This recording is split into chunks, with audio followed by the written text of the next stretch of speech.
열왕기상 20장 35절에서 43절까지의 말씀입니다. 우리 한 절씩 교독하시고요. 마지막 절 43절은 우리 함께 읽겠습니다. 제가 먼저 35절 읽습니다. 선지자의 무리 중 한 사람이 여호와의 말씀을 그의 친구에게 이르되 너는 나를 쳐라 하였더니 그 사람이 치기를 싫어하는지라. 그가 그 사람에게 이르되 너가 여호와의 말씀을 듣지 아니하였으니 너가 나를 떠나갈 때에 사자가 너를 죽이리라. 그 사람이 그를 떠나갔더니 사자가 그를 만나 죽였더라. 그가 또 다른 사람을 만나 이르되 너는 나를 치라 하매 그 사람이 그를 치되 상하도록 친지라. 선지자가 가서 수건으로 자기의 눈을 가리어 변장하고 길가에서 왕을 기다리다가 왕이 지나갈 때에 그가 소리질러 왕을 불러 이르되 종이 전장 가운데에 나갔더니 한 사람이 돌이켜 어떤 사람을 끌고 내게로 와서 말하기를 이 사람을 지키라. 만일 그를 잃어버리면 너의 생명으로 그의 생명을 대신하거나 그렇지 않으면 너가 은 한 달란트를 내어야 하리라 하였거늘 종이 이리저리 이를 볼 동안에 그가 없어졌나이다. 이스라엘 왕이 그에게 이르되 내가 스스로 결정하였으니 그대로 당하여라 하리라. 그가 급히 자기의 눈을 가린 수건을 벗으니 이스라엘 왕이 그는 선지자 중에 한 사람인 줄을 알아본지라. 그가 왕께 아뢰되 여호와의 말씀이 내가 멸하기로 작정한 사람을 내 손으로 놓았은즉 내 목숨은 그의 목숨을 대신하고 내 백성은 그의 백성을 대신하리라 하셨나이다. 함께 읽습니다. 이스라엘 왕이 근심하고 답답하여 그의 왕궁으로 돌아가려고 사마리아에 이르니라. 아멘. 네, 우리가 어제 말씀 가운데 우리 34절, 20장 34절까지의 말씀에서 이 아람과의 전쟁 가운데 또 한 번 승리한 아합의 이야기를 함께 나누었습니다. 아합이 악한 왕임에도 불구하고 하나님께서는 하나님의 하나님 되심을 보이기 위해서 이 전쟁을 진행시키셨고 아합에게 승리를 허락해 주셨습니다. 하나님을 산을 주관하는 신, 산의 신 정도로 여겨서 평지에서 진영을 갖춘 아람의 군대는 하나님께서 함께 하셨던 아합의 이스라엘에게 또 한 번 크게 패배하고 말았습니다. 한편 어제 말씀 말미에 이 전쟁에 패배한 아람 왕 벤하닷이 이 아합에게 용서를 구하면서 그럴듯한 말로 아합을 설득하자 아합이 어떻게 합니까? 이 아람 왕과 조약을 맺어요. 그리고 이 벤하닷을 놓아주었다라는 기록을 우리가 어제 말씀 가운데 함께 보았습니다. 34절에 보니까 이 조약으로 인해 당신을 놓으리라 하고 이에 더불어 조약을 맺고 그를 놓았더라. 이 아람 왕을 아합이 임의대로 놓아줍니다. 오늘 본문은 아합의 이러한 행동, 그러니까 하나님의 어떠한 허락 없이 자기 마음대로 임의로 벤하닷과 동맹을 맺고 그를 놓아준 아합의 심판에 대한 내용을 담고 있습니다. 이 아합에 대한 심판은 우리가 주일에 묵상했던 선지자 나단이 다윗을 찾아가 가난한 자와 부자의 염소에 대한 이야기를 하면서 이야기 속에 불의한 부자가 다윗 자신임을 일깨워준 것과 그 방식과 유사한 방법으로 이 아합의 죄를 깨닫게 해요. 한 예언자가 하나님의 명을 받아서 동료에게 자기를 때리라고 지시합니다. 얼마나 황당한 부탁입니까? 친구의 갑작스러운 부탁에 이 황당했던 예언자의 동료는 거부하면서 이 예언자를 때리지 않아요. 이에 예언자는 자기의 동료에게 너가 사자에게 먹힐 것이다 라고 예언합니다. 하나님의 말씀에 순종하지 않았기 때문에 너가 돌아가는 길에 사자에게 먹힐 것이다 라고 이야기하죠. 그리고 그 말이 이루어집니다. 자신을 때리지 않은 자신의 동료가 돌아가던 길에 사자에게 먹혀요. 이 예언자가 이번에는 다른 사람에게 찾아가서 자신을 좀 때리라고 또 한 번 이야기합니다. 근데 이번에는 이 예언자의 부탁을 들어주죠. 이 부탁받은 사람이 예언자를 쳐서 상처를 입혔던 것입니다. 근데 왜 이렇게 했느냐? 부상병처럼 보이게 하기 위해서, 전쟁에 이제 막 참전했던 부상병처럼 보이기 위해서 이와 같은 일을 꾸몄던 것이죠. 예언자는 붕대로 눈을 감고 부상 입은 병사처럼 꾸밉니다. 그리고 승전 소식을 안고, 전쟁에서 승전했다는 그 소식을 안고 복귀하는 아합 왕을 기다리죠. 그리고 아합 왕이 나타나자 아합 왕을 부릅니다. 그리고 메시지를 전달하죠. 이 아합을 만나게 되자 자신에게 맡겨진 포로를 놓쳤다라고 이 자신의 상황을 토로합니다. 어떻게 하면 좋겠느냐? 내가 정말 내가 맡겨진 이 포로를 놓쳤습니다. 내 목숨값을 내놓거나 은 1달란트를 지금 내놔야 하는 상황입니다. 라고 이 예언자가 호소합니다. 그러자 이 아합이 뭐라고 대답합니까? 아합은 당연하다는 듯이 너가 책임져야 한다라고 이야기해요.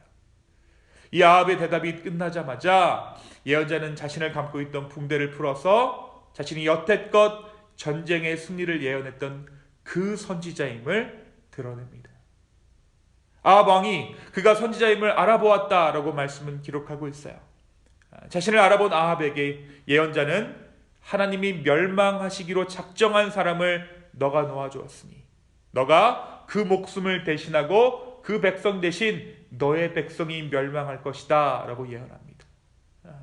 하나님이 멸망시키기로 작정한 사람, 그 사람이 누구입니까? 네, 아람 왕 벤하닷이었죠. 근데 그 사람을 너가 놓아줬다. 아합 너가 놓아주었다. 그래서 너가 그 아람 왕의 목숨을 대신하고 그 백성 대신 아람의 백성 대신 이스라엘 백성이 멸망할 것이다 라고 예언한 것이죠. 이 예언에 대한 아합의 반응이 무엇이었습니까? 아합은 마음이 상했습니다. 43절에 보니까 이스라엘 왕이 근심하고 답답하여 그의 왕궁으로 돌아가려고 사마리아에 이르니라. 그리고 나서 마음이 상한 나머지 사마리아에 있는 자신의 궁으로 돌아옵니다. 여러분, 여기서 근심하고 답답하면서 집으로 돌아갈 사람은 누구입니까? 아람 왕이죠. 그런데 오늘 하나님의 말씀에 순종하지 않았던 아합이 그 걱정을 대신해서 떠맡고 있는 거예요. 하나님의 말씀에 순종하지 않은 아합이 그 대가를 치르고 있는 것이죠. 이미 그 대가를 치르기 시작했다라는 것입니다. 이것이 오늘 본문 말씀의 내용입니다. 사랑하는 성도 여러분, 오늘 이 말씀이, 이 짧은 에피소드가 우리에게 무엇을 말해주고 있을까요? 오늘 말씀은 어떻게 보면 좀 황당한 내용을 담고 있습니다. 우리에게 닥쳐온다면 이 일을 우리가 어떻게 대처할까요? 누가 나한테 와서 나를 좀 때려줘 라고 얘기한다면 우리 중 누가 그 사람을 때릴 수 있을까요?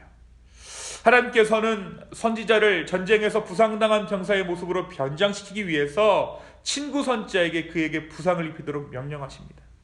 이 친구 선지자가 불순종하자 이전에 하나님의 사람에게 하셨던 것처럼 사자를 보내셔서 그를 심판하십니다. 그가 죽은 것이죠. 상식에 맞지 않는 부탁을 거절한 사람에게 죽음의 형벌을 내린다는 것은 우리가 이해가 되지 않아요. 하나님은 왜 이렇게 하셨을까요?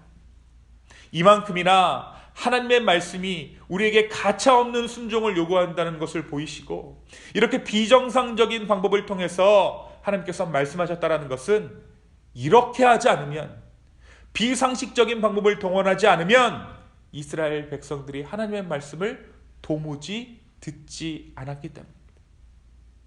이렇게 비정상적인 방법을 동원하지 않으면 조금도 기울이지 않는 이스라엘의 완악함을 하나님께서 폭로하시는 것이죠. 반대로 이야기하자면 우리의 하나님을 향한 배신, 우리가 하나님을 향해 죄를 짓는 것, 우리가 하나님을 향해 짓는 수많은 죄악들 또한 전혀 이해가 되지 않는 일임을 오늘 말씀이 보여주고 있는 거예요. 하나님께서 우리를 사랑하셨는데 우리는 밥 먹듯이 죄를 짓고 하나님 앞에 배반합니다. 그것이 하나님으로서는 도저히 이해가 되지 않는 일이라는 것이죠. 그래서 때로 우리의 삶 가운데 하나님은 이해되지 않는 것들로 말씀하신다라는 거예요. 하나님은 왜 이렇게 일하실까? 왜 하나님은 앞뒤도 맞지 않고 합리적이지도 않고 또 인도적이지도 않은 방법을 사용하실까? 과연 하나님이 사랑의 하나님이실까 싶을 때가 있습니다.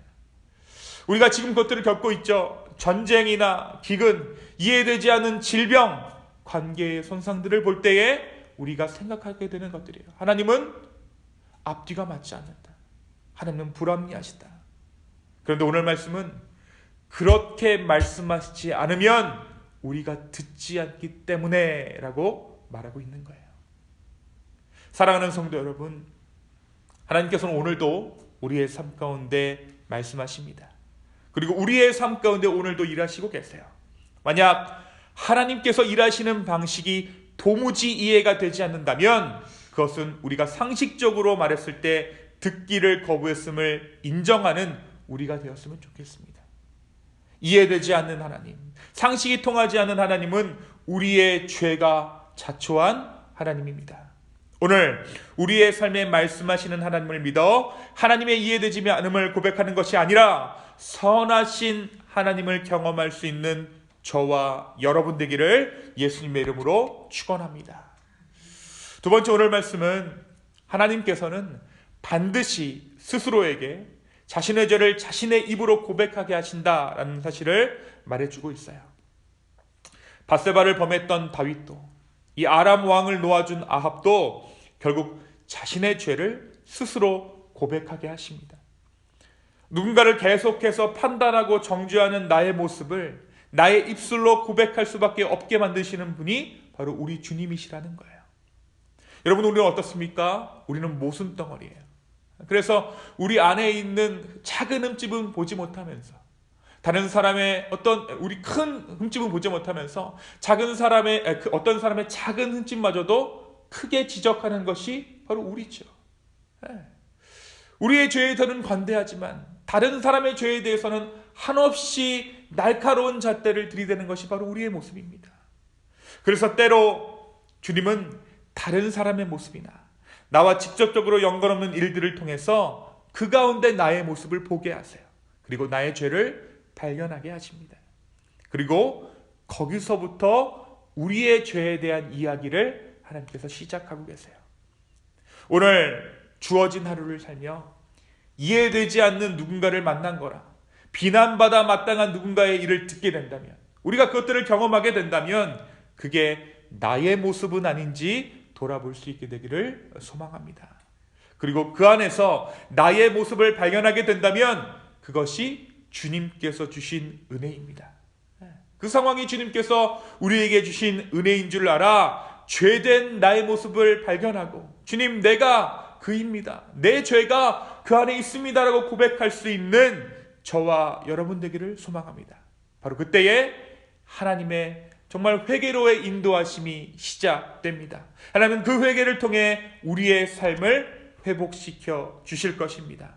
오늘 이 하루의 삶을 살면서 다른 사람의 모습을 통해 우리의 모습을 바라보고 그 가운데 회개함으로 주님께 나아갈 수 있는 저와 여러분의 복된 삶 되기를 예수님의 이름으로 축원합니다. 이 시간 함께 기도하시겠습니다. 하나님 아버지, 오늘 이 열왕기상 말씀을 통해 우리에게 하나님의 말씀을 허락하여 주시니 감사합니다. 주님, 때로는 하나님께서 이해되지 않을 때가 있습니다. 그런데 그 이해되지 않는 하나님을 우리의 죄가 자초했다는 것을 다시 한번 인정하며 고백합니다. 주여, 우리가 주 안에서 회복되어지며 주 안에서 온전히 순종하는 이 하루 살기를 소망하오니 주여, 우리의 삶 가운데 말씀하여 주시옵소서. 감사합니다. 모든 말씀 살아서 역사하시는 예수님의 이름으로 기도하였습니다. 아멘.